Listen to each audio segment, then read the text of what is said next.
Hello and welcome to Investors Hangout. This weekly interaction to help you learn and understand savings and investment issues is brought to you by Aditya Birla Sun Life Mutual Fund and Value Research. Now, small cap and mid cap stocks have been, they've been on a high and they've been the stars of the market lately, outpacing even the large caps. So, what is it that's driving this rally? What are the risks associated with investing in small caps and mid cap stocks? We'll discuss all of that and more with Dhirendra Kumar. Welcome, Dhirendra. Thank you. Now, to begin with, small cap and mid cap stocks, they have delivered exceptional returns of late, even outpacing large caps at times. So, what is it that's driving this rally, and is this rally really sustainable? Broadly, two reasons why small caps are able to hold the ground. They have done well and they have been able to sustain it. Primary reason is that this time for 4, 5 years, 6 years, domestic market is driven by individual investors, their SIP book, the news that you come across, 20,000, 21,000 every month. And good part of it is coming into small cap. So if money is flowing into small cap fund, it has to necessarily get invested there. That apart, many small cap companies have been able to improve their performance. They have done better. They are able to scale up. They are able to grow. So both reasons, rising, growing earnings of small companies and investors fancy for that, largely led by domestic investors. And when foreign investors, even they have pulled out, they dominate the large cap category or the larger mid caps. That does not hurt the small cap as much. So, the kind of resilience these small cap funds have been able to derive because of investors' participation is very significant. So, both reasons, small caps doing well and small, investors believing in them. All right. Is this rally sustainable? It may not be sustainable for a while. This market will always be like this. You will have this intermittent, phase when markets will collapse, when markets, it will look like we haven't seen a collapse of any meaningful kind so far. But in last 4 or 5 years, we have seen those intermittent corrections.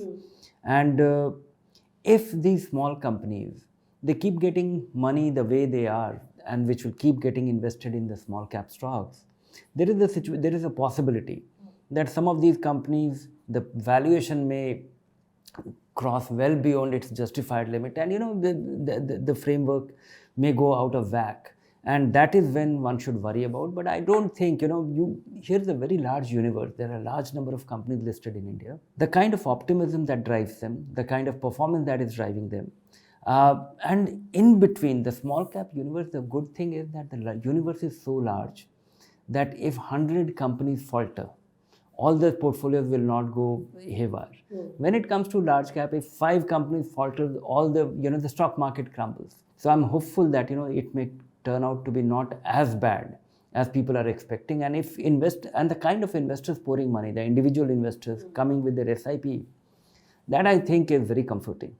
All right. Now, small and mid cap companies, they are known for their high growth potential, but they're equally risky because some of them just vanish, off the radar.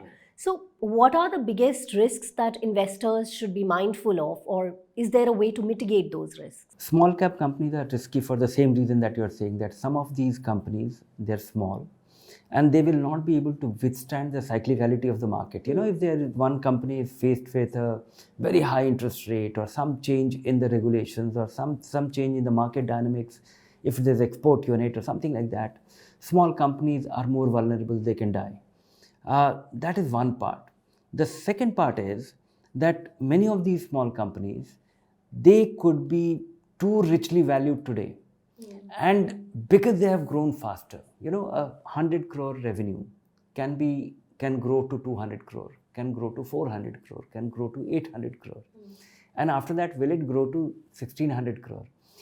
When this 800 to 1600 crore leap will not happen, that is when the valuation will be extremely high. People will be disappointed and it will stop growing. Assuming that a company is able to grow its earnings or revenue in 5 years' time, double its revenue in 5 years' time. And in the next 5 years, when it has scaled up, maybe the business itself is not scalable. Maybe they are unable to bring all those variables which will lead to larger scalability of a sustainable kind. So those are very natural risks. Those are very inherent standard risk of a small cap, small business turning big. In fact, the small cap fund is designed, and now the regulations also permit them, that a small cap fund could be 40% non-small cap stocks. Okay. So in that sense, the risk framework for small cap funds is very attractive. That makes it worthwhile, and you are able to derive a substantial benefit of that. Not only that, I think small cap funds hold a greater promise than a large cap fund or a larger mid cap fund, simply because the universe of investment for the small cap is very large. Right. When you give your money to a large cap fund, he has to invest in top 100 companies. You choose, your universe is very small. Next 200 is mid cap, and subsequent universe is small cap. Now, in this subsequent thing, I don't come across, if you look at the large cap portfolio of any large cap fund, there could be 80% commonality. The portfolio will be similar. Likewise for mid cap, I don't come across too many unique names in mid cap portfolio. But when it comes to small caps, all small cap funds are different. Every fund manager is able to apply his mind, apply his thinking, apply his judgment, and apply his rigor. And so also I find that small caps, as they are getting bigger, they are far more diverse. Some of the very successful small cap funds are over 200 stocks, which would have been impossible in the past, but they have turned big. And so I think the small cap fund case is very strong. But have your expectations, moderate your expectations, because this will not last forever. It will have all the intermittent steep corrections. Be ready for it. All right. You said the case for small cap funds is very strong, but there are over 25 small cap funds. There are around 30 mid cap funds. So how does one, go about choosing the one best suited to one's needs? Very difficult. I would say that if you have to simplify your framework in terms of how do you go about quickly choosing one, choose a fund which has been able to beat the benchmark on a 3-year and 5-year basis. Narrow your universe. And I think our 5-star, 4-star universe will be somewhat like that. And within that, choose 2 mid cap, 2 small cap, and make sure that all these 4 are from different fund companies. So you will have diversification, and you will not have complementary portfolio. All right. So how much of an investor's portfolio should ideally be allocated to small and mid cap funds? There is no such rule, and but I'll make one. Make one from the point of view of the very practical things which one should keep in mind, that the money that should not be in equity should not be in small cap.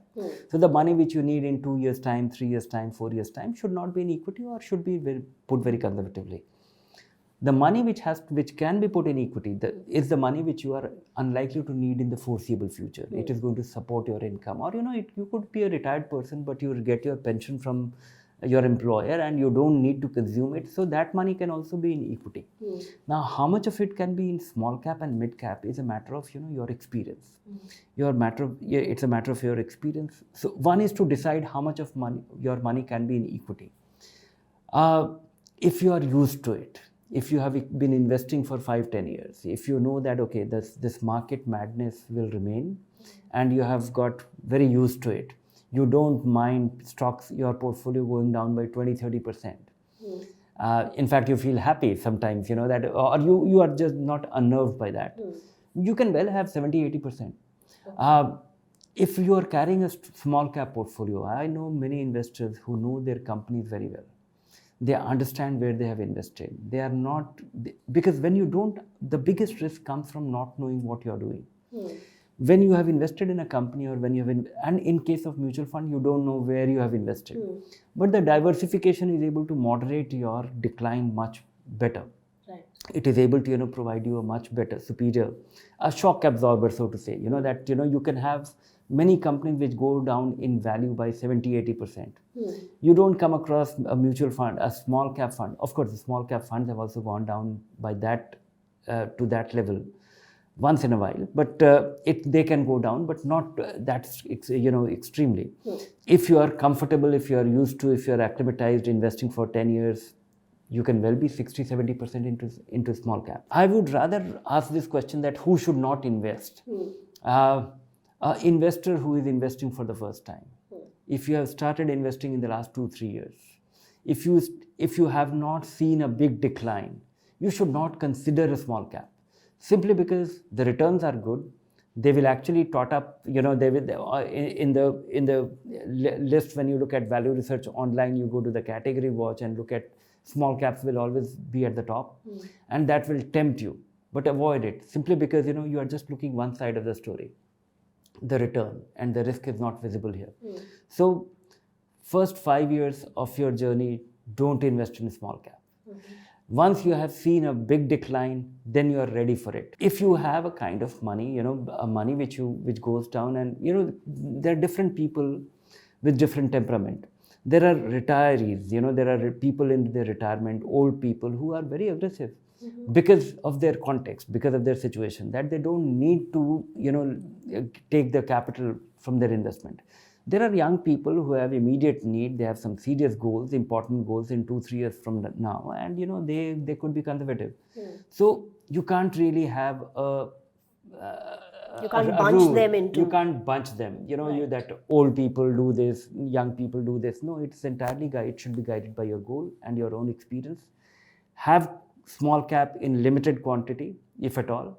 And you can do without having them, because if the moment you invest in a multi-cap fund, a flexi-cap fund, you are getting a small cap exposure, and you are getting in a nice package which will not unnerve you that often.